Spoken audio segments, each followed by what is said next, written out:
Hi అండి అందరికీ. నేను మీ హారిక జైపాల్. ఈరోజు ఇంకో కొత్త ఇంట్రెస్టింగ్ న్యూస్తో మేము ముందుకు వచ్చాను. అది కూడా డబుల్ బెడ్రూమ్ ఇండ్ల గురించి అనమాట. సో ఇంతకుముందు కేసీఆర్ హయాంలో ఉన్నప్పుడు అప్లై చేసుకున్న వాళ్ళలో కొంతమంది అర్హులు అని చెప్పి లిస్ట్ ఫైనలైజ్ చేశారు. బట్ వాళ్ళకి అలాట్మెంట్ కాపీస్ ఇవ్వలేదు. అట్ ద సేమ్ టైం మళ్ళీ L2లో ఉన్న వాళ్ళకు కూడా కొంతమంది లబ్ధిదారుల లిస్ట్ అయితే అర్హుల జాబితా అయితే వాళ్ళు చెప్పారు. బట్ వాళ్ళకు కూడా అలాట్మెంట్ కాపీ ఇవ్వలేదు. సో ఇలా ఇవ్వకపోగా కొన్ని ఏరియాస్లలో కొన్ని జిల్లాలలో తాళాలు పగలగొట్టి ఇల్లు ఆక్రమించుకోవడం జరిగింది.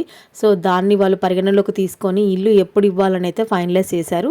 సో ఎప్పుడు ఏంటి ఎలా అనేది మనం ఈ వీడియోలో క్లియర్గా తెలుసుకుందాం. అంతకన్నా ముందు కొత్తగా మన ఛానల్ని ఎవరైనా చూస్తున్నట్టయితే సబ్స్క్రైబ్ చేసుకోండి. వీడియో నచ్చితే చివరి వరకు చూశాక ఒక లైక్ చేయండి. సో లేట్ చేయకుండా మనం మ్యాటర్లోకి వెళ్ళిపోదాం. డబల్ బెడ్రూమ్ ఇళ్లను అప్పగించకుంటే మేము ఇళ్లలోకి వెళ్తాం, లబ్ధిదారుల వాగ్వివాదం. సో డబల్ బెడ్రూమ్ ఇళ్లను ఎందుకు అప్పగించడం లేదని లబ్ధిదారులు అధికారులు నిలదీశారు. గత 2 ఏళ్లుగా ఇదిగో అదిగో అంటూ కాలం వెల్లదీస్తూనే ఉన్నారు తప్ప ఇళ్లను అప్పగించడం లేదు. ఇంత నిర్లక్ష్యం ఎందుకు అని చెప్పేసి వాళ్ళు వచ్చిన అధికారులను అయితే నిలదీశారనమాట. సో అది నార్మల్గా కాదు, ధర్నా చేస్తూ అక్కడే కూర్చొని భీష్మించుకొని కూర్చున్నారు. సో మాకు ఈ ఇల్లు ఎప్పుడు ఇస్తారో చెప్తే కానీ ఇక్కడి నుంచి కదిలే ప్రసక్తే లేదు అని చెప్పేసి.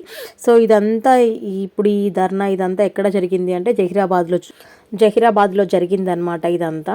అయితే చూడండి, ఇక్కడ రెండేళ్లుగా డబల్ బెడ్రూమ్ ఇండ్ల కోసం ఎదురు చూస్తున్న అధికారులు వాటిని అప్పగించడంలో నిర్లక్ష్యంగా వ్యవహరిస్తున్నారని లబ్ధిదారులు ఆగ్రహం వ్యక్తం చేశారు. సో మంగళవారం CPM ఆధ్వర్యంలో డబల్ బెడ్రూమ్ ఇండ్లు లబ్ధిదారులు పట్టణంలోని ప్రధాన వీధుల గుండా భారీ ర్యాలీతో తహసీల్దార్ కార్యాలయానికి తరలి వెళ్లారు. సంబంధిత అధికారులు ఇచ్చిన మాట ప్రకారం వెంటనే ఇండ్లను అప్పగించాలని డిమాండ్ చేశారు. అవును, 2 years దాటిపోయింది, ఇంకా డబల్ బెడ్రూమ్లు ఇవ్వలేదు, ఇంకెప్పుడు ఇస్తారు మీరు? ఇదిగో అదిగో అంటూ కాలయాపన చేస్తున్నారు. మాకు ఇచ్చేది ఉందా లేదా?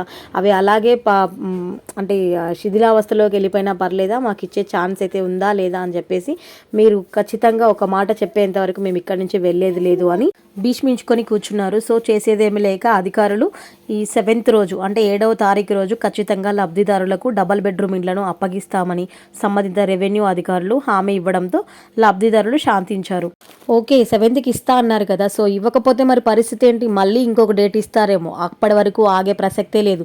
మీరు 7thలోగా ఇచ్చారా? సరే, లేదంటే మీరు ఇండ్లకు వేసిన తాళాలు పగలగొట్టి మేము వెళ్ళి అందులోనే ఉంటాము అని చెప్పి లబ్ధిదారులు అయితే హెచ్చరించారనమాట.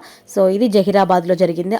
ఇంకా జగిత్యాల, రంగారెడ్డి, ఇంకా GHMC ఇలా కొన్ని ఏరియాస్లో, నాగర్ కర్నూల్, మహబూబ్ నగర్, ఇవన్నీ ఏరియాస్లలో కూడా కొన్ని ఇండ్లు కట్టే ఉన్నాయి. లబ్ధిదారుల జాబితానైతే విడుదల చేశారు. బట్ వాళ్ళకి అలాట్మెంట్ కాపీస్ ఇవ్వకపోవడంతో వాళ్ళు ఎదురు చూసి ఇంకా చేసేది ఏమీ లేదు అని చెప్పేసి మ్యాక్సిమం అయితే కొంతమంది ఇల్లు ఆక్రమించుకొని ఉన్నారు, కొంతమంది అలాట్మెంట్ కాపీ కోసం అయితే వెయిట్ చేస్తున్నారు. సో అలా ఉన్న వాళ్ళని పోలీసులు వెళ్ళి ఖాళీ చేయించడం అలా జరుగుతుంది. ఎన్నిసార్లు అని ఖాళీ చేయిస్తారు, ఎన్నిసార్లు అని వాళ్ళు వస్తారు. సో తగ్గేదే లేదు అంటూ మన వాళ్ళు వెళ్ళి ఇళ్లను ఆక్రమించుకొని ఉండడం అయితే జరుగుతుంది. సో వాళ్ళు పెట్టిన డెడ్ లైన్ అయితే 7th వరకు, 7th లోపు అయితే ఇళ్లను అయితే హ్యాండ్ ఓవర్ చేస్తాము అని చెప్పి చెప్తున్నారు. సో ఎలక్షన్ కోడ్ కూడా ఇంకా టైం ఉంది. సో ఈ లోపు అయితే ఇచ్చేస్తుండొచ్చు మ్యాక్సిమం. అది ఎవరికి ఫస్ట్ రెడీగా ఉన్నవి అర్హుల జాబితా విడుదలైన వాళ్ళకైతే ఇస్తారనమాట.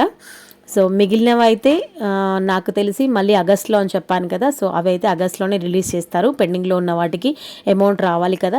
సో మళ్ళీ వాళ్ళు ఈ పేరు మీదనే మళ్ళీ అమౌంట్ ఏమంటారు, బడ్జెట్ పెట్టాలి, మళ్ళీ అమౌంట్ రావాలి, అప్పుడు మళ్ళీ అర్హుల లిస్ట్ రిలీజ్ చేయాలి. ఆ తర్వాత అందులో కొంతమందికి 5 lakhs ఇవ్వాలి. ఇది double bedroom news. So video నచ్చితే మర్చిపోకుండా ఒక లైక్ చేయండి. కొత్తగా మన ఛానల్ని ఎవరైనా చూస్తున్నట్టయితే సబ్స్క్రైబ్ చేసుకోండి. Thank you.